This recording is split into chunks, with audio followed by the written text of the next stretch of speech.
Hello, നമസ്കാരം. നമുക്കൊരു video ആണ് കേട്ടോ.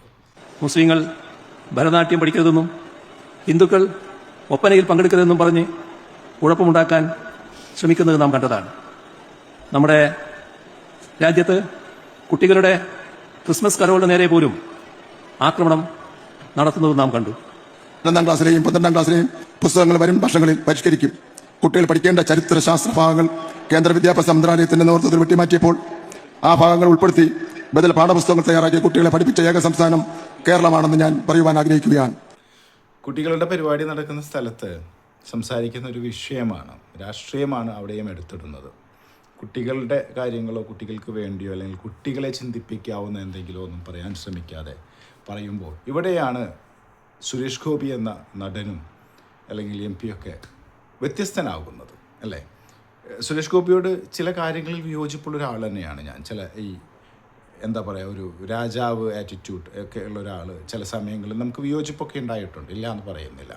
ഒരു പക്ഷേ അദ്ദേഹം ഒരു സിനിമാ നടനായതുകൊണ്ട് ആ സിനിമാ നടൻ എന്ന ലെവലിൽ തന്നെ ഒരു കമ്മീഷണർ ആറ്റിറ്റ്യൂഡോട് കൂടിയിട്ടൊക്കെ ചില സമയത്ത് നമ്മളോട് അല്ലെങ്കിൽ നമ്മൾ കാണുന്ന വീഡിയോ വിഷയമൊക്കെ നമ്മളെ ബുദ്ധിമുട്ടിക്കാറുണ്ട്. പേഴ്സണലി എന്നെ വിയോജിപ്പുകൾ എനിക്ക് ഉണ്ടാവാറുണ്ട്, പലപ്പോഴും നമ്മളത് പറഞ്ഞിട്ടുമുണ്ട്.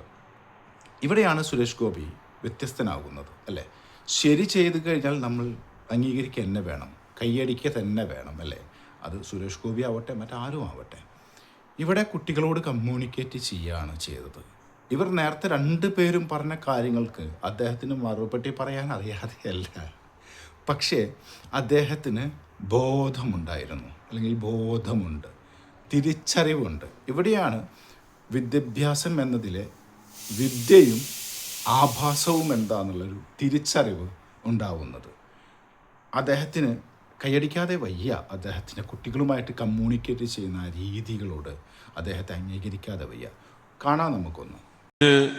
രാഷ്ട്രീയപരമായ പരാമർശങ്ങൾക്ക് ഇതിൻ്റെ ഒരു ഗരിമ, ഇതിൻ്റെ ഒരു അന്തസ്സ് നിലനിർത്തുന്നതിന് വേണ്ടി മറുപടി പറയാൻ വേണ്ടി ഞാൻ ഇവിടെ മുതിരുന്നില്ല. വിജയം ആരുടെയും പരാജയത്തിന്മേൽ അല്ല എന്ന് പറയുന്ന നിശ്ചയം നിങ്ങൾ കുഞ്ഞുങ്ങൾക്ക് തീർച്ചയായിട്ടും ഉണ്ടാവണം. വിജയങ്ങൾ പ്രഖ്യാപിക്കപ്പെടുമ്പോൾ കണ്ണീര് ഇറ്റു വീഴാം, പക്ഷെ അത് ആനന്ദാശ്രുക്കളായിരിക്കണം.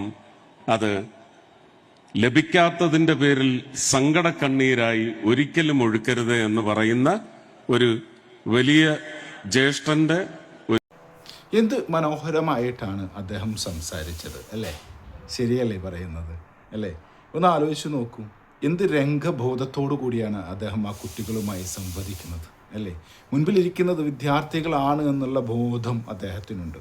അതിക്ക് മുൻപ് നമുക്ക് പ്രിയപ്പെട്ടവർ സംസാരിച്ചത് എന്താണ്? എവിടെയോ അവർക്ക് രംഗബോധം നഷ്ടപ്പെടുന്നുണ്ടോ? അവിടെയും ഇലക്ഷനാണോ മുൻപിൽ കാണുന്നത്? എല്ലായിടത്തും രാഷ്ട്രീയവും ഇലക്ഷനും മാത്രമാണോ? കുട്ടികൾ എന്ന് പറയുന്നത് നാളത്തെ വാഗ്ദാനങ്ങളാണ്, നമ്മുടെ പ്രതീക്ഷകളാണ്. അവർക്ക് കൊടുക്കേണ്ട കുറച്ച് വിഷയങ്ങളുണ്ട്. സുരേഷ് ഗോപി അതെന്ത് മനോഹരമായി പറഞ്ഞു വെച്ചത്, അല്ലേ?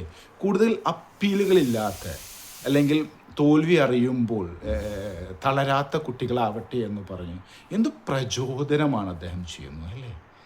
എന്താ ശരിയല്ലേ?